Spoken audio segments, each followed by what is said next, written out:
moving on now to the next question. It's about what is oral communication and what is visual literacy.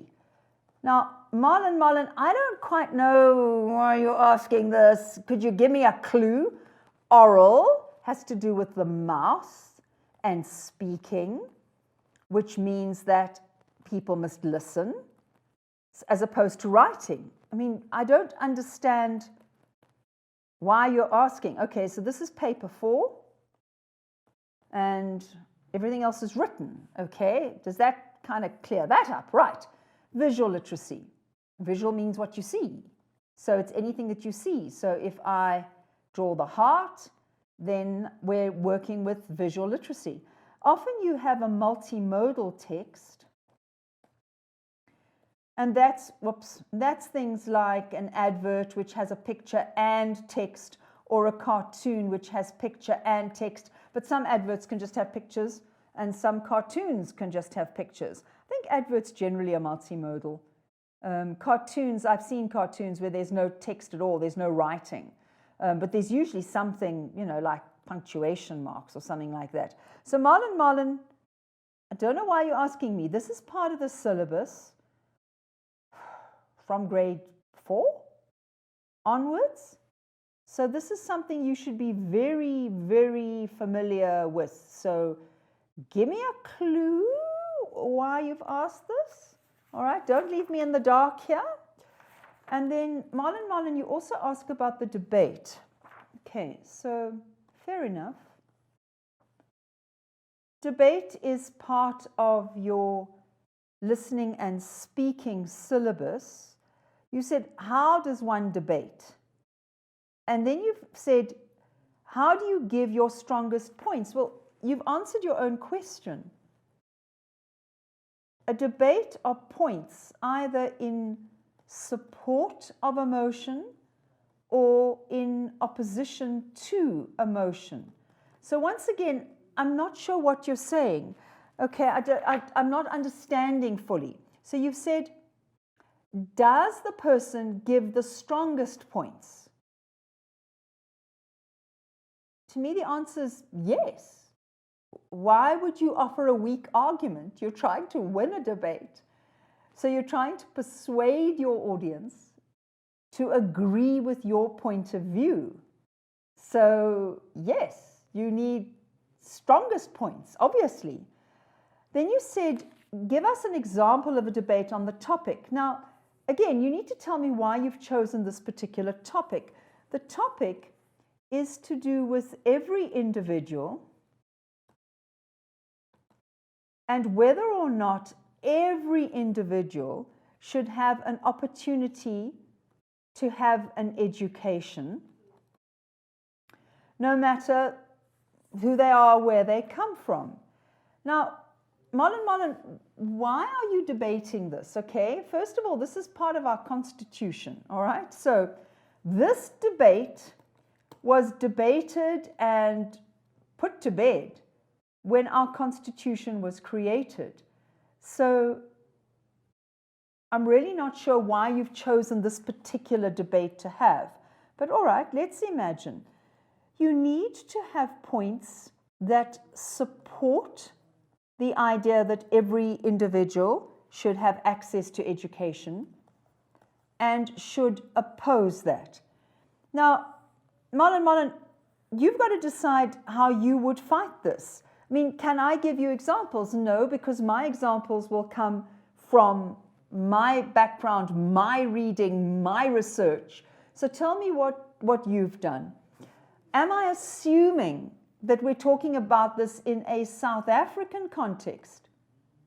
Or are we talking, for example, under, let's say, the Taliban, where the Taliban says that women and girls don't need an education? So you need to give me a context. Let us assume we're in South Africa. Okay, every individual should have an education. You would have to argue why this is a right. Why is it enshrined in the Constitution? Go back, Marlon. Have you had a look at the Freedom Charter? Is it in the Freedom Charter? 1955, Cliptown. Have you had a look if it's there? Have you gone back to that time? Can you see what people argued? If you're going back under apartheid, you could say, obviously, this is going to develop because of the injustices of apartheid, which we are trying to counter. So we're not going to go back to saying that individuals don't have the right to an education. The only way I think that you could oppose it without actually going into some other country is to say, what do we mean by every individual? So what you need to look at in terms of our Constitution is things like age, and what are we saying? Have a right to an education no matter their background. Yes, I get that. But are you talking about primary school?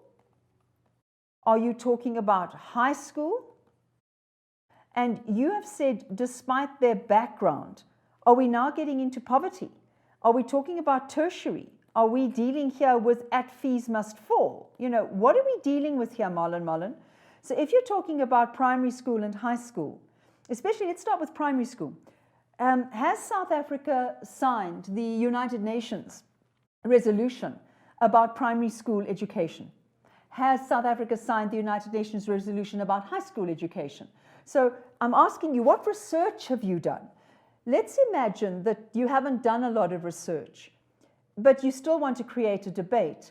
Primary school, I would start to argue that what, for me, would limit your going to a primary school would be your age. Because if we think of primary school starting in grade 1 at the age of 7 and going through to grade 7, then our high school starting in grade 8, what do you think would be the top age that you would say, here I've got an individual, this person hasn't been to school, let's say this person has been required to herd cattle, this person is now 15, are you taking this person into grade 1? And then, Marlon, if you're going to argue around age being a block to primary school, then what are you going to do with a 15-year-old who says, I want an education?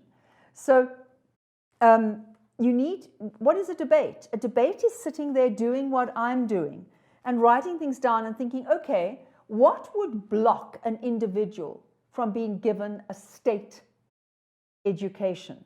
And are we talking money, in which case we have free education up to where? Where does education go?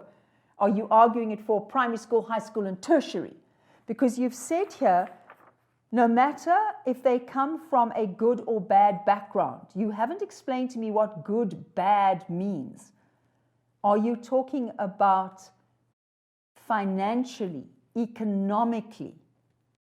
So are we talking about free education? Is that what the debate is about? If it's about paying for education, then the debate has to shift. Now we're not going to be arguing about ages. We're going to be arguing about where the money is going to come from. Do you understand? So Marlon, you need to give me more than this. Yeah, you're going to give your strongest points. You need a point and you need supported by evidence and you need to do research.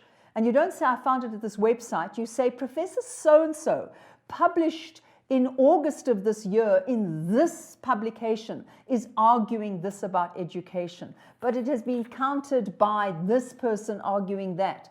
And remember, if you're debating, it's a good idea to look at your opponent's points because then you want to shoot those opponent's points down. Okay.